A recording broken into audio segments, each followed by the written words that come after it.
charged. It's been about a month, but guess what? The information doesn't come from the authorities when you're dealing with minors. This time it's coming from custody hearings. And yet again, we have a story from a custody hearing that apparently one of the other siblings tried to jump from a moving vehicle rather than live in one of these households. And I usually say this, I'll say it again, pour yourself a drink for this. Apparently, he said, my parents put me in a chokehold to keep me restrained. Do we all remember Anna Kepner's cause of death? It was a bar hold across the neck. I'll get into all the details. I'll tell you who's who, what's happening. That's all coming in a minute.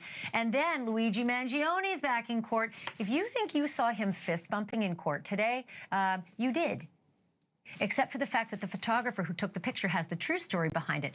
Thank you for coming to News Nation, because we always tell you both sides, right? It looks like he's, you know, victorious and fist bumping in a courtroom. And the photographer said, no, that was literally shutter speed reaction to something else that was going on. I'll explain that in a moment. But also, some very cool stuff happened in court today. Remember, it's a pre-hearing, a pre-trial hearing. They're trying to get rid of evidence like the gun and his manifesto, all found in the backpack. His lawyers are saying, that search was illegal. You can't use it.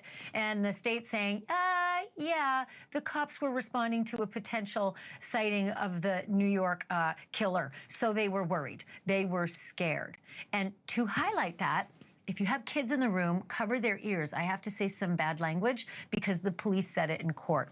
The reaction when they found the gun in his backpack, oh my God, and holy shit. The officer's words, not mine. But that should tell you their mindset, right? So a lot of that plays into whether that search of the backpack was legal. It matters, right? Details matter here, because if they throw that gun out and they throw that manifesto out, you got a bit of a flimsy case, right? Not totally, but not as good. So it matters. I'm going to give you the details in a minute. And you know what? This holiday season may be marked and most memorable for the drunk raccoon. If you are a regular, viewer of this show, you saw it probably first here. The raccoon that went ferreting around the liquor store shelves, banging bottles off and getting drunk while he was licking up the stuff on the floor, to the point where he got so hammered, he ended up making his way to the John like most people who drink too much do. And ultimately, when the cops found him, I don't know, let me ask the control room, do we have the final picture of where they found him? Let's put it up on the screen. If we don't, okay, I'm going to show it to you later, because they found him passed out beside the toilet. Don't tell me you don't know what he was going through. Anyway, there's a whole new, secondary story to Drunk Raccoon, right? That's last week's story. I have this week's story on what's happened to Drunk Raccoon since. Let's just say the internet's been very good to him. Okay, I'm going to start here tonight with two words that strike fear in the hearts of trial lawyers everywhere. Family court. The issues are typically gut-wrenching, and while each of the parties is usually more or less innocent, right, there are rarely any real winners in family court. And so it is with the Kepner-Hudson custody fight in Florida, which I bring up because of Anna Kepner, the 18-year-old high school senior who was found dead on a Carnival cruise ship a month ago yesterday. If you've been watching our show, you know that Kepner's body was found stuffed under her bed in the cabin that she was sharing with her younger brother and stepbrother. The 16-year-old stepbrother was a suspect in her death almost from the get-go. And we learned that not from the FBI, which investigates murders in international waters, but from the court documents that were filed by the boys' birth parents, who split up in 2022 and who have been battling over their 3 kids ever since. And I'm now going to call it an epic battle, right? Because it's sort of entered the crime zone. On Friday, the boys' dad, Thomas Hudson, and you know what, write it down, because there's so many people. Thomas Hudson. So he's the 14 and 16-year-old boy's dad. He got the emergency hearing that he was looking for because he wanted sole custody of the 9-year-old. They got 3 kids, right? The 16-year-old boy who's the suspect, the 14-year-old boy, and then the 9-year-old. And he wanted custody. Well, I think it's fair to say, given what happened at sea, yeah, one of the kids is dead, right? Mr. Hudson claimed, look, my 9-year-old daughter is not safe with this new blended family. There's been death, and Kepner's 3 kids, of whom Anna was the eldest, okay? It came out in court that the 16-year-old, who is still not in custody, is now expected to face charges in this incident. But it isn't clear whether these are going to be federal charges or whether they're going to be state charges. In any case, Chantal told the judge, that's mom, right? Told the judge that her child, the suspect, the 16-year-old boy, won't be living in the Kepner household anymore. Could you imagine saying that about your 16-year-old boy, if you have one, or ever are planning to have one? It's a very strident statement if you say, my 16-year-old boy won't be living in the Kepner household anymore. Already he's been staying with a relative, right, ever since that cruise ended. But the Daily Mail is reporting that the mom also defended her decision to let her stepdaughter, Anna, the deceased, share a cabin with the 2 male siblings. She said that she and her husband, Chris, were staying right across the hall. But she also admitted that they never checked on the kids after everybody returned to their cabins on November the 6th. Now, don't forget, there's an 18-year-old, there's a 14-year-old, there's a 16-year-old. So, you know, Anna's 18. I'm not so sure as a mom I might have checked on them either. You got an 18-year-old, a 16-year-old, a 14-year-old. I'm sure they're going to be okay. They're in the good hands you'd think of the 18-year-old. But the mom also admitted that her 16-year-old suspect son had skipped 2 doses of an ADHD medication and insomnia medication prior to Anna's death. Despite all of that, the judge found no evidence that the little 9-year-old girl, the one being fought over in the custody hearing, judge said she's in no imminent danger. Thus, we're imminent danger. And so the little girl's going to be staying with mom and stepdad, Chantal and Chris. But Chantal and her ex-husband, Thomas, have that 3rd child, the 18-year-old boy. His name is Andrew. I know it's a lot to follow, but bear with me. So the 18-year-old, the Daily Mail says, was dead set against moving in with mom and her new husband, Chris, at the Kepner residence. I do not want to be part of that Kepner crew, in his mind, right? So dead set against it that he tried apparently to jump out of the family's moving vehicle on the way there. 18 years old, and he's like, I'm out of here. I'm not going to that house. Out I go, moving car. He told the family court, are you ready, that he did not succeed in getting away because mom, Chantal, and Chris stopped him. So mom, Chantal, and stepdad, Chris, stopped him. And wait for it. He said, quote, this is amazing. It doesn't bode well for the case. I was put in a chokehold and held against the seat. They held me against the seat until I couldn't fight back anymore.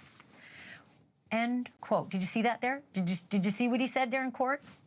Did you see? I was put in a choke hold. A choke hold. Yeah, that stood out to me.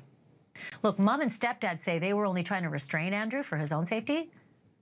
But I am sorry, folks. It is hard not to remember how his stepsister Anna died. Asphyxiation likely caused by a cross-arm chokehold. Did stepbrother Andrew, 18-year-old Andrew, and the experience there that he got in the back of that car, give his troubled younger brother any ideas for later on? I'm joined now by Josh Boswell, senior reporter for DailyMail.com. Josh, I don't know about you, but that one thing, the 18-year-old telling family court that his mom and his mom's husband, Chris, put him in a chokehold in the back of the family vehicle, to me, it's not going to bode well if this other child ends up in trial. Yeah, that was a really significant detail. And I think that, what we've got to remember here is it's not just us watching that case going through family court. And, my colleague Ben Ashford at the Daily Mail has been doing a great job covering that case. He was sat there in court watching this, a bunch of media were, but who else is going to be paying close attention to that is the FBI. And when they're putting this case together, they're going to be looking at details like that and constructing a case. It may well be that these kind of instances come up in what the prosecutors are building, presenting to a jury if it gets there, if, in fact, a member of the family is charged and we do get a murder trial here. I think that is a significant detail. Yeah, I mean, Look, sometimes trials can be just a lot of show, jazz hands and drama, but all those things matter because they get to the gut of the juror.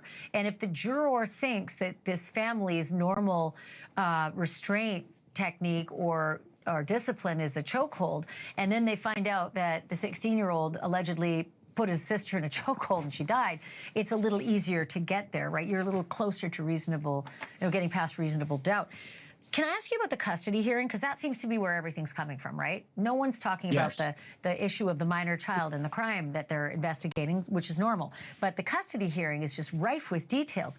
And it looks like, according to the mom, right, and a stepmom, they're getting close to charging the kid. What have you found out? Yeah, so there were some really interesting statements that were coming from Chantel's lawyer as well, the stepmom's lawyer, in that custody case. So what they were saying was that it sounds like we're getting close to the point of charges. It's just a discussion of whether it's going to be federal charges or state. And there is a law where the federal law enforcement can pass a case like this over to the state law enforcement bodies to prosecute. It is a difficult thing and a not standard thing to prosecute a juvenile in federal court. There are all kinds of restrictions, and it might be a difficult case to fight because of that. But there is an issue there. Although there is a kind of legal precedent for doing that, the fact is that this murder, and I think we can call it that now, this murder seems to have occurred in international waters while that boat was sailing towards Miami.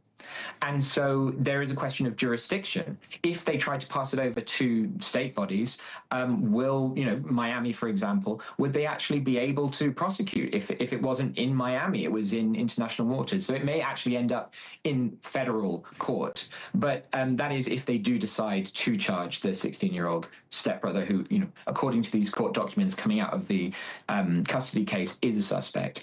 The FBI are remaining very tight-lipped on this. So this is all information we're getting from that custody case, right? But another detail that makes us, think that maybe we're getting close here is there are these various tests that are nearly back. They're not back yet, but we have a psychiatric evaluation of the 16-year-old. And we have a toxicology report, which has been, out for a while now, several weeks. And so we should be getting that fairly soon, I would have thought. Once those things are in, that's kind of putting together the key pieces of evidence that you would need in hand as a investigator before you think about charging.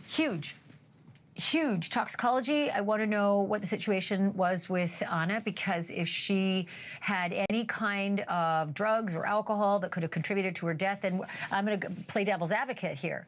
I think they could easily say this was not a murder. This was a homicide. Man kills man. It's called a homicide. It's a cause of death.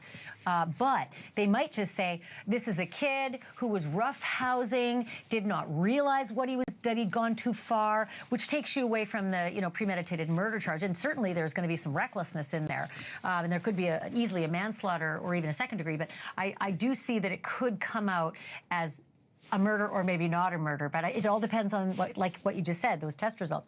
Real quick, last thing I wanted to ask you. That 9-year-old girl, the third child that belongs in this, this custody fight, biological dad of the 9-year-old girl is telling the court, I do not want my 9-year-old in that house. Kids die. Kids die with that family. And the judge said, it's not a problem. The child can stay where kids die. What? Why? How did that happen? Yeah, it is a real stunning example, I think, of how difficult it is to actually meet that legal threshold to remove a child. It's that imminent danger that the judge was looking for. And what was crucial there was the fact that the stepmother was able to, and a stepmother was able to say, no, the 16-year-old, he's not going to be in the house, and he's the potential threat, the alleged threat. And so the judge was able to conclude, well, it seems like no one else is a problem in the household. Now, that does seem to be a bit of an assumption potentially, but we don't know all the facts. And the judge here is just looking at what you can prove. And that's a very high bar in family court to take a child away, especially a young child like that, 9 years old. But it does put the mum in a very difficult position, right? She's having to kick out the 16-year-old in order to keep the 9-year-old. I mean, it's a real Sophie's choice for her, and not a great situation.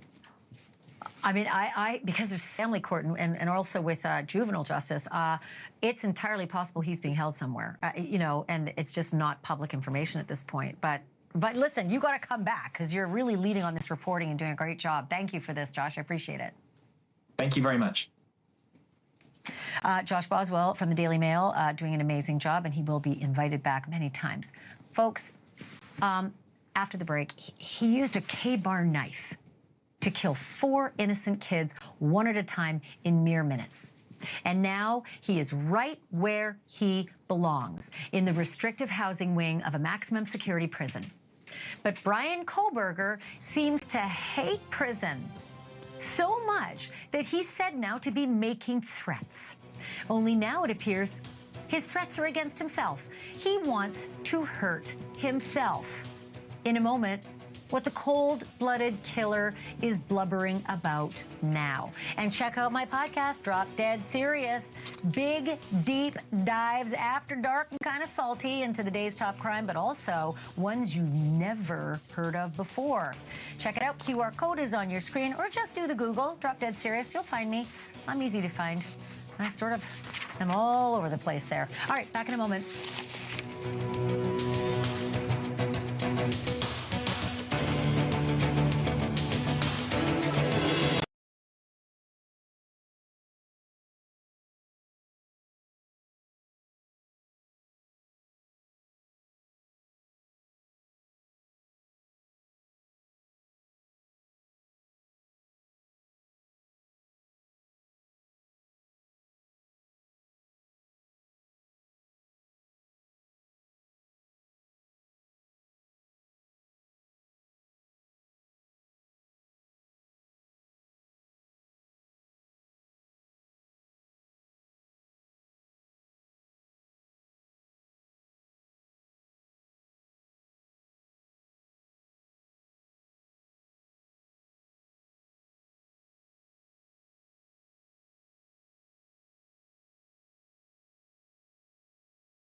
We have been following the predictably rocky start to Brian Kohberger's new life inside Idaho's Maxon.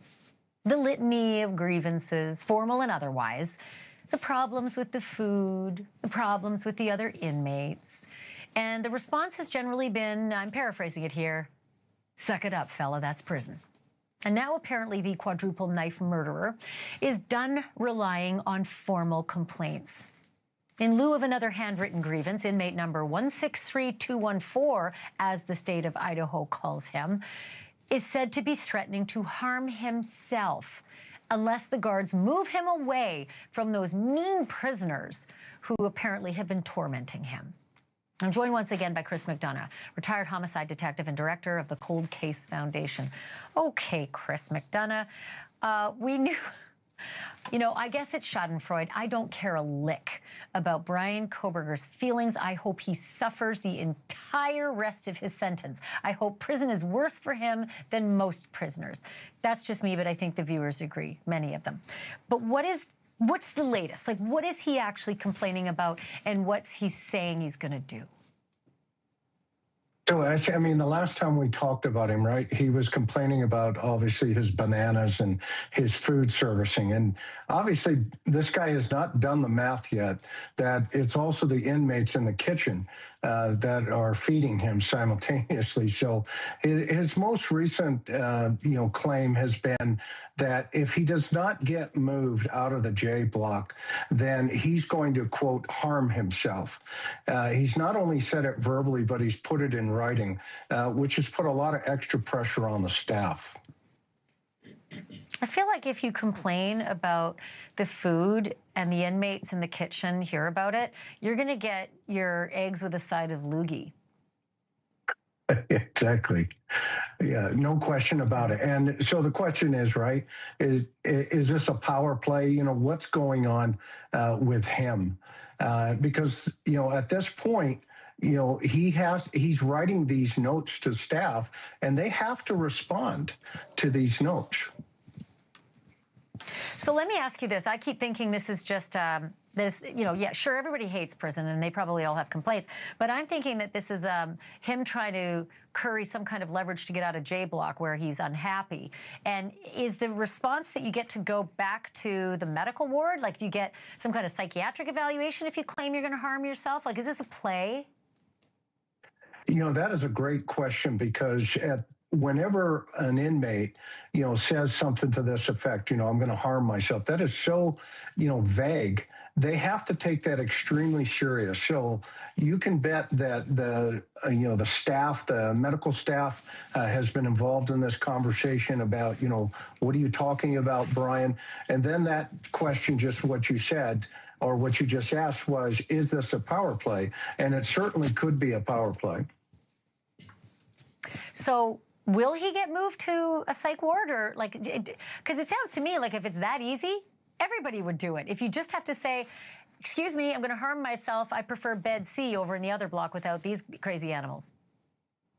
Yeah, you know, I think with Brian Kohberger, I think we can all agree that he's constantly testing the waters, right? I mean, he only had to answer, you know, one three-letter word to quadruple homicide, and that word was yes. Did you do it? Yes. And now he's in a prison situation where he's constantly, I believe, looking for power, control, and dominance. And unfortunately, he doesn't realize that the people around him have already been playing this game for quite some time, and they're probably enjoying taunting him and, pushing him to the edge. So one last quick question, I only have 10 seconds left. Yep. Are the staff responding, or do they just ignore it all? No, they have to respond. And in fact, they are short-staffed, believe it or not. They're staffing. So they're a little frustrated themselves. I can imagine. Chris McDonough, keep that ear to the penitentiary wall. It's good to hear your reporting. I think, again, I'll say it, I like hearing he's unhappy, because he has made so many people so much more unhappy with what he's done. Thank you so much for being here. Come back again. Thank you. Chris McDonough joining us. Still ahead tonight, if you are a police officer who finds a backpack that you think might contain a bomb, do you A, move everybody to a safe distance away and call the bomb squad, B, try to get a warrant to search the bag yourself, or C, rummage around in the bag without a warrant, surrounded by civilians, and find neither a bomb nor the gun that was really inside? Because if you chose number 3, you are just like the Pennsylvania cop who took the stand today in a pivotal pretrial hearing for Luigi Mangione. I'm going to tell you how the bag search talk went and what it all means, because it could mean the whole ball of wax. And I'll explain that whole fist bump stuff in a moment.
Welcome to BOLO, abbreviated for Be on the Lookout.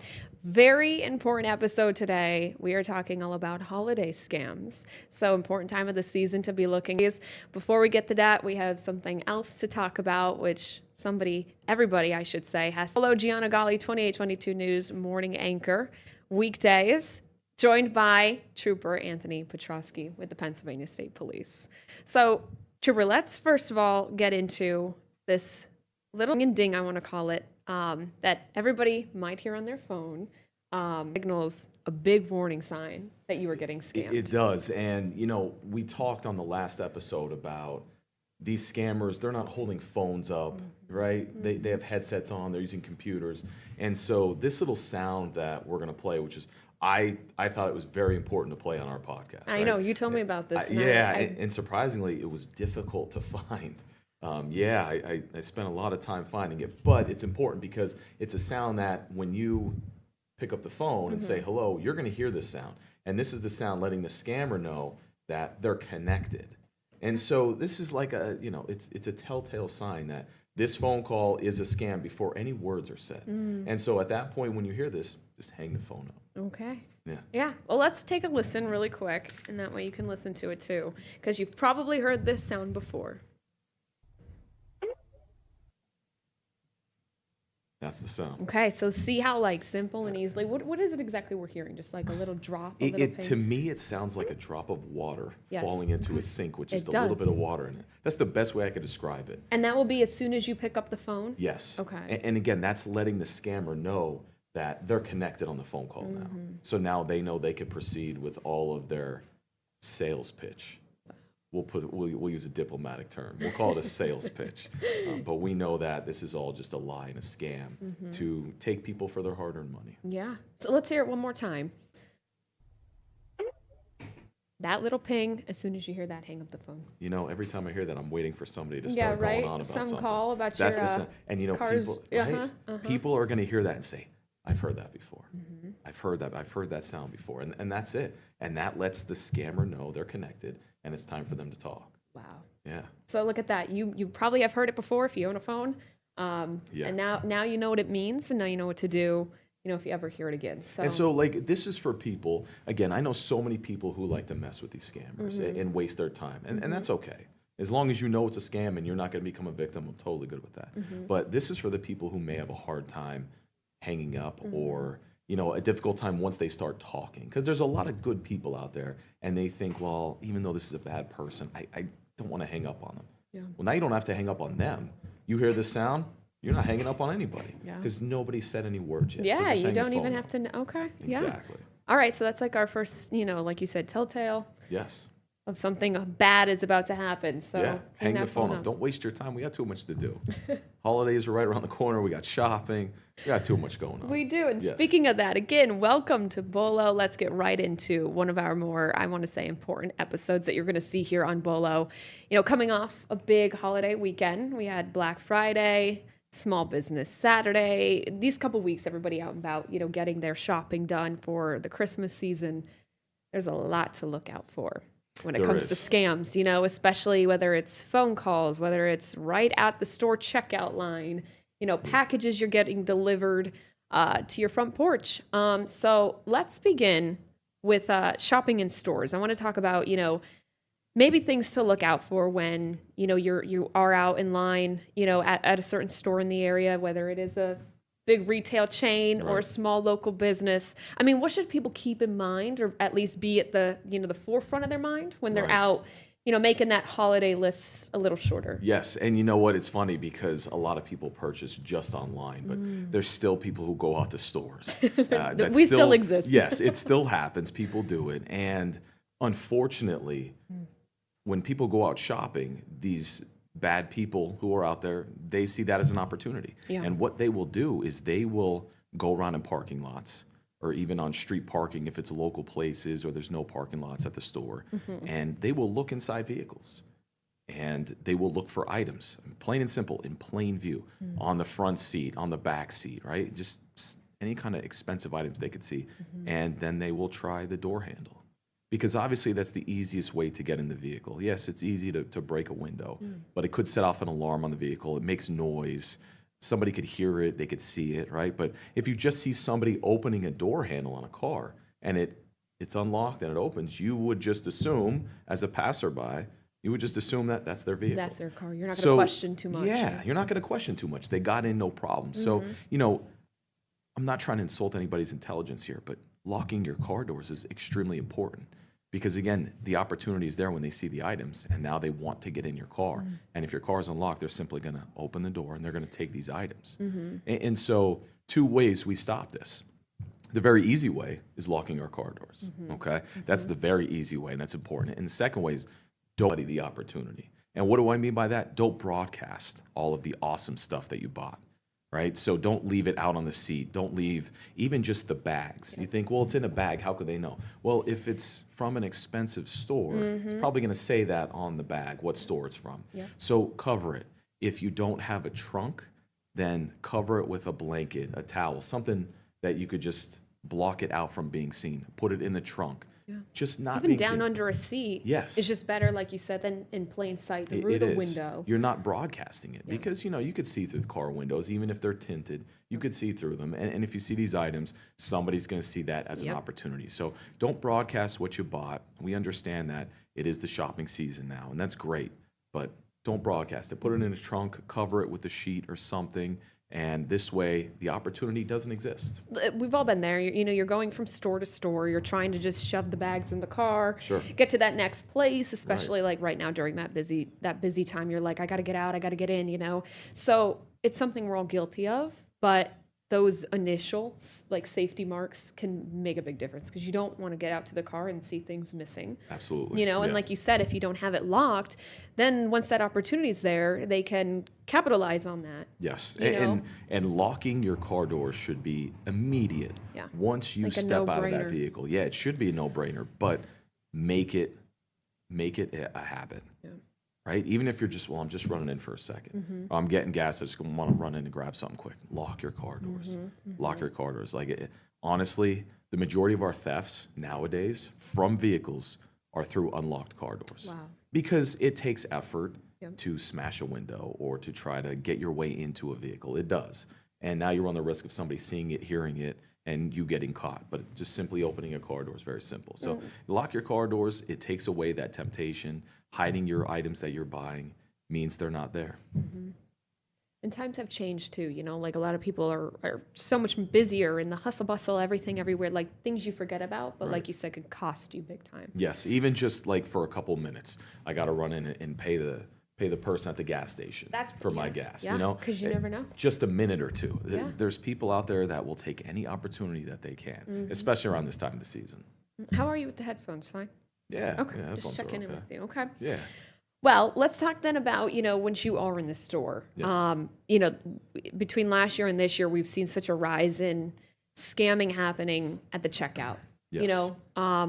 Swiping a card, false card readers. I mean, let's just talk about this a little bit. What should people keep an eye out for? Or I like to say, what should people check before checking out? Right. And so this is one of my pet peeves. So we'll talk about skimmers, and that's a device that can read your credit card information immediately. But before we get into that, one thing I want to talk about is this. People, when they're shopping, they have their cell phones out all the time, right? And that's normal. I'm guilty of it too. But a lot of times when we're shopping, we set our cell phone down and then we walk away. And think of how much we have stored on our phone. Most of us have credit cards stored on our phone. And so if you can unlock that phone, you can use the credit card to make purchases. So make sure that you are aware that you have your cell phone with you. Now, let's switch over to skimming devices, because this is one of my pet peeves. So a skimming device can be put on a gas pump. It could be put on a cash register. Basically how it works is once you insert your credit card, it will be read by the store's credit card reader and also by the skimming device. And so basically a skimming device can look exactly like a normal credit card reader, and it's just placed over top of it. So unless you kind of play around with the card reader, you're never going to know, because it's going to look so good. And so what we have to do is, if we can use tap to pay, that's the best way to use it. Although there are skimming devices out there now on tap to pay, but it's basically like a sticker that would go over the reader, and all you have to do is kind of see if you could peel it up, and if you can't, it's good to go. That's the safest way to pay right now, is using tap to pay. It is. Anytime you insert your card, before you do so, you want to make sure that nothing can be pulled off of that credit card reader, that nothing is loose. Make sure that it looks like the other credit card readers in the store. Go ahead over to another register and look at it. Play around with the aisles, and see. Yeah, you're right, because if something seems off, it probably is. It probably is, yeah. So, before you insert the card, take a look at it, mess around with it. If you could peel it up and it looks like there's another keypad underneath it, you found a skimming device. And unfortunately, this has happened in the area twice over the past 18 months at a local store here in Wilkes-Barre that most people use. I know. It's well, that's the happened thing twice. is we've had a big, local presence of it, and I think that's what kind of sparked the curiosity of people around here of going out, like I said before, whether it was the big retail chains or just a smaller local business. Sure, You want to be careful, and I know a lot of people like to pay in cash, because you know, kind of ignore these Sure. possibilities. And that's a of safe way to happening. pay nowadays. Yeah, It really is. It is. You have to be careful with the cards because, like you said, it could happen so quickly, and there's so much information on there, and you have so much money on there Right. that, like, once it happens, it's like, okay, now I got to cancel everything. You know, And it's immediate. So as long as the person who put the skimming device on is within 30 feet and it uses Bluetooth technology, which are the more common skimming devices now, the information gets sent immediately to them. So they could just be hanging out, or acting like they're shopping or looking at something, and you insert your card, they immediately have it on their device, your credit card information. So before you're done checking out, they could be on Amazon making purchases with your credit card. It's that quick. They never even have to go back and retrieve the skimming device. wow. And by the way, owning a skimming device is an automatic felony in the Commonwealth of Pennsylvania. Just having it, even if you weren't caught using it, it's a felony. It's So- illegal to possess. Something that we might not have known too, and Yeah. just to be able to fake, like you said, a scanner like that, you know. Well, we're gonna take a break soon, but before we do, let's talk about gift cards. I know we Yes. touched on this in one of our previous episodes here on Bolo, but you know, obviously around the holiday season, it might be something that's, you know, a really heavy gift giving, you know, Sure. item, or when we're getting that gift card, we're spending a lot of them to purchase things. But Yes. fill us in on what we need to know gift card wise when it comes to like this busy time of year using them. Sure. So there's a lot of misconceptions about gift cards. Number one, if you're buying a gift card for a friend or a loved one and you want to give them that gift card to use at a store, that's totally fine. That's okay. It's not that gift cards in general are bad. It's what are they being used for?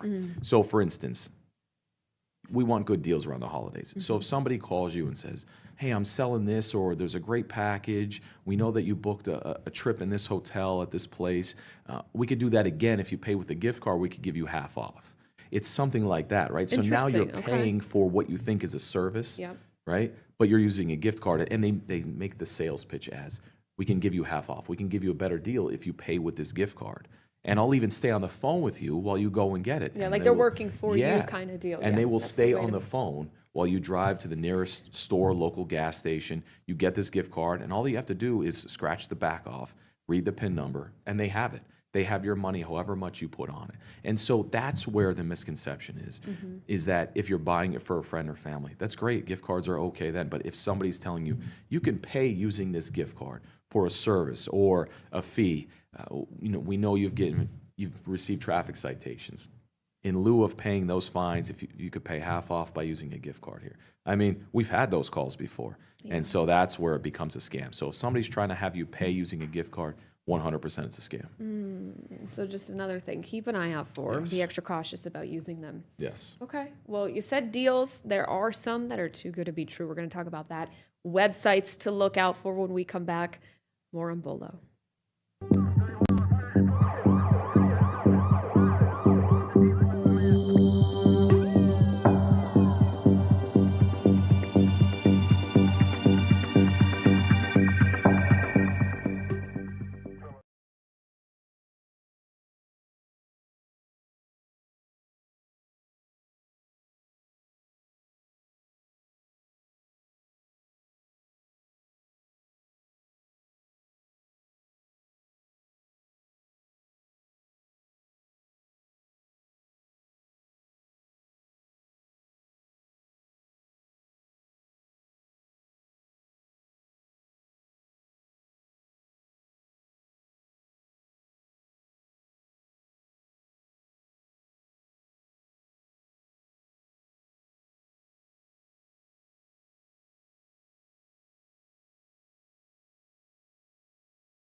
Welcome back to Bolo. Be on the lookout. Your host here, Gianna Gali, 2822 News Morning Week by Trooper Anthony Petrosky with PSP. Now, we've been talking about holiday scams, touched on gift cards, in-store shopping. We have to talk about online shopping. It's a big thing nowadays.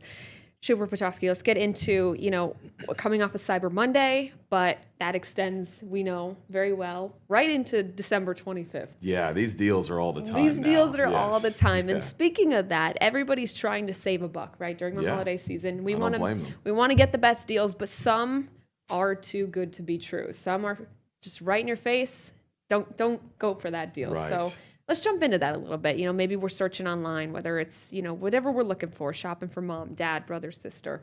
I mean, there's websites that'll pop up. There's ads that will pop out. Yes. What should we be looking out for to know if they're real or fake? Yeah, so you had mentioned, things seem too good to be true. And here's where that happens. So when we search on Google and we use social media, there's algorithms that the two of them work together, which is why we see ads on social media for things that maybe we just searched or recently did. They work together. And so you may have searched for something in Google and now you're on social media and you see an ad come up for it and you're like, I can't believe it. I should probably buy it now. Someone's listening to me. It's right? a sign, so I think I should buy it. And so what you do is you click on that ad, and it takes you to what you believe to be a legitimate website. And it could very well be, but it can also be a fake website. And a lot of times where we see the fake websites is in external links. So either like on a social media post in the comments or a text message gets sent to you and it's blue, it's underlined, it's a hyperlink. You click on it, it takes you to a website. But 9 out of 10 times, that's going to be a fake website. And it's going to have some kind of deal, and it's going to ask you for your credit card information. You're going to put it in, and you're never going to receive that item. And all you did was transfer your credit card information to the creator of that fake website. So what we need to do is this. Never click on any of these external links. You see them in comments on social media posts for whatever item you maybe were just searching. Don't click on those links. If you get a text message with these hyperlinks, don't click on them. Open up a separate Google search tab and search for the deal in there. And more than likely what you're going to find is people commenting that it was a scam. Now, if you're on a website and you want to know whether or not it's a legitimate website, what you do is copy that website domain in the search bar, open up a separate Google tab, and search that website in Google. If it's legitimate, it'll come up. If not, again, you're going to see comments of people saying, fake website, I was scammed, stay away from it. So just another way to, kind of stay safe with online shopping because it's so prevalent. It's so easy to online shop. It's convenient. You don't even have to leave your house. And we know this, but so do the bad people. So do the scammers. They know this too. So we have to stay cognizant. And one little tip I always like to throw out there is if you're doing a lot of online purchases, have one credit card just associated with any purchases online. Okay. This way, you don't have to worry if your card gets compromised, which one it was, and I can't remember which one I used, and I don't know which one to close out now. It's one card. You have it hooked to your phone, you and your significant other, and it never even leaves the house. So this way, it's only for online purchases. And this way, if it's compromised, you know which card it is. You only have to close out one, and you'll get a new one sent to you. Very just smart a little tip tip. if you aren't already doing that, because like you said, it's probably easier to keep a lot of track of things too. Yes, I know when you're looking through your transactions or whatever it might be. I mean, you go to the store, you do this, and before you know it, there's like 15 things you're going through, and you're like, I don't even remember buying this, or I don't, exactly. Yeah. So that's a good tip. When you think about it, let's say you do fall for this scam. So let's say you kind of don't double check, or you do, but there's some part of you that still believes it's real. And you go ahead, you order whatever you ordered. I mean, is there something where if I don't get this package in X amount of time, or I don't get like a confirmation email, that's like a follow-up sign that we should look out for? Like, okay, red flag, we need company, like the credit card company, or right. How do we, I guess, go from there? Yeah, so depending on what this website says, that you'll receive it in X amount of days, or you'll receive a confirmation email, which most businesses will send you a confirmation email when you purchase online. That's pretty much a guarantee. If you don't get that, and now it's been past the day that you were supposed to receive this item, now you're probably realizing it was a scam. So you need to contact that card that you used and close it out, because it could be used somewhere else. You obviously are not going to receive the item that you thought you purchased, but more importantly, you need to close that card out. So, the confirmation email is a big one. And also, if you do get a confirmation email from a purchase and you're kind of iffy on it, you've never purchased from this website before, open up the email where it says to and from, click on that, whether it's on your phone or a laptop, and see the domain that it was sent from. If it doesn't match the website, more than likely it's a scam. Okay. So a good way to almost compare the two Exactly. and realize,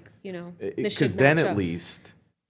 least you could close that card out relatively soon as compared to days or weeks later. Yeah, which could be too late. Yes. And speaking of packages and deliveries from what we're ordering online, they're most likely coming to our homes. So let's talk about how we can get scammed that way, because that's obviously a big thing. We've heard of porch pirates during Yes. this time of the year. Yes. We've heard of packages going missing, on our front porch. Or you have an interesting story to tell us about your mailbox. Yes. That a lot of people might not realize what's going on there. Yeah. So it's the holiday season, and we understand that a lot of people are sending cards, they're sending cash, they're sending gift cards. We're also buying a lot of packages. I mean, we see the Amazon vehicles out there in every neighborhood. Every day. And we have had reports of people claiming that their packages were stolen from their front porch, whether it's in a very rural area or a high populated residential area, which in Northeast PA, we have both. Yeah. And so a lot of times packages are out there, they get delivered very early, and they're sitting out there all day. And, again, we talk about this all the time, but if there's an opportunity, people will take it. So now you have individuals that are driving around looking for packages outside of a house. And they may sit there for a little bit and see if somebody comes out and gets it, and then they may try to take it. And so the importance of knowing when packages are being delivered, and especially if it's going to be expensive, right? If you order from a direct consumer, chances are the box is going to say who it's from. Who it's from, yeah. And so these big ticket items might be broadcasted all over the box. And now you have somebody thinking, sitting on your front porch. Sitting on your front porch. Yeah, where it's like Somebody's almost free thinking, range, yeah, right? Yeah. that's $300, $400, $500 right there. And they're going to go and take it. So I understand we work. And we can't always just go home during our workday and get these packages to put inside the house. But if it's something expensive, talk to a neighbor. Know when it's going to be delivered. Talk to a neighbor and say, hey, can you do me a favor? Hold on to it. Or, if they have a key or your garage code, put it inside my house till I get home. Yeah. Or just hold on to it. I'll grab it off you when I come home. Unfortunately, this stuff happens. And we see this a lot during the holidays because the number of online deliveries are through the roof. And so we have to be aware of this. Also, there are people that go through mailboxes. Now, we're going to talk about residential mailboxes and commercial mailboxes. So residential mailboxes, if you were going to put something out, we put something in the mailbox and we put the flag up, don't do it the night before. Do it the morning of. Okay. This way, you're not telling people, hey, I have something in there that's going out. Because again, if we're mailing cards, there could be cash, gift cards in. It's the holiday season, so that's kind of expected.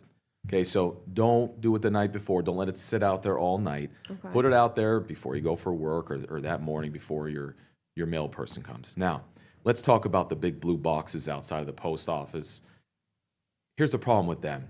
A lot of times people will put their mail in after it's already been taken. So now it's going to sit there all afternoon, all evening, and all night. Till that postman's coming, right? Till they come back the next day and get it. And even Saturday afternoon, now it's not being picked up till Monday. And so again, people know there's stuff in there. And what they do is, we've had this happen in northeastern PA, they'll open it up just enough to where they could put something in there. Those fly traps that have the sticky tape on it? Those, because they're thin. And also they'll take string and tie old CDs and DVDs. I know we're dating ourselves talking about CDs and DVDs, right? And they will cover them in glue. And they will put them into these big blue mailboxes because it's nice and sticky. And what they'll do is they'll just pull it out. And a lot of times they get mail. We've had many thefts in the Hazleton area happen through this. Really? And so realize when they come and collect it from these big blue mailboxes, right? Or just walk an extra 10 feet and go directly into the post office and hand it to them. And do it yourself. It's a lot safer. Listen, I get it. It's a lot safer. Sure, this is not a daily occurrence. It does happen. And so you want to protect yourself. Again, it's a lot easier to just walk it in or know when they come and get it and put it in right before that. Sticky CDs with a string. I've never even heard of that, and to hear that it's happening, locally. Yes. Again, something for people here to look out for. Yeah. And I think a good thing to keep in mind too is if you are sending gift cards, cards out through the mail, money. Call the person that it's being sent to. Yes, it's good to follow up. Make sure that Yeah. they've got it, right?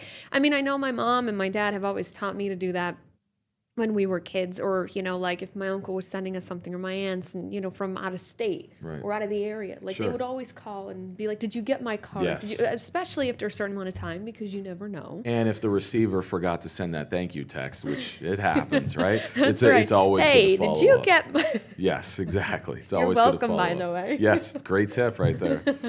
But yes, I mean, something like that you don't think of, and I'm sure this stuff is happening, you know, in the nighttime, maybe, like you know, Absolutely. a kind of a scam like that where people aren't around to see it. So it's not like you're going to be placing something in a mailbox and then all of a sudden you're watching it get scammed. I mean, a lot of times it's, you know, not right in front of our faces. We've said sometimes it happens right in front of our eyes and other times it's not, but you never know. And Exactly. And, you know, for those people out there who don't know what to get somebody as a gift, now that we're talking about this, how about a security system for the house? We have these wireless cameras now. You don't need a monthly prescription, right? And basically, you can hook them up to your house. And when somebody comes to your house, you get notifications. Now, it may not necessarily stop somebody, but it helps us with our investigation. And if they see the camera, they may not come to your house. So something to think of. listen, you know, this is why I have him here. yeah, they do a good job. It protects your your property. It lets you know when somebody is there, and it's a good way to keep an eye on packages when you can't be there to get them. Very smart. Possibly the #1 Christmas gift if you haven't gotten one this season. I don't get any kickbacks, I promise. Well, we want to hear from you, your concerns, your questions, your stories. We're going to talk about them right here on the podcast in the next episode. Be safe this holiday season. Don't forget to email any of that to my email at what you see on the screen right there, capital GG, lowercase ALLI at 2822news.com. Once again, Bolo, be on the lookout, joined by Trooper Petrosky here. Take care and happy holidays. Stay safe.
Ryan Seacrest and Benna White.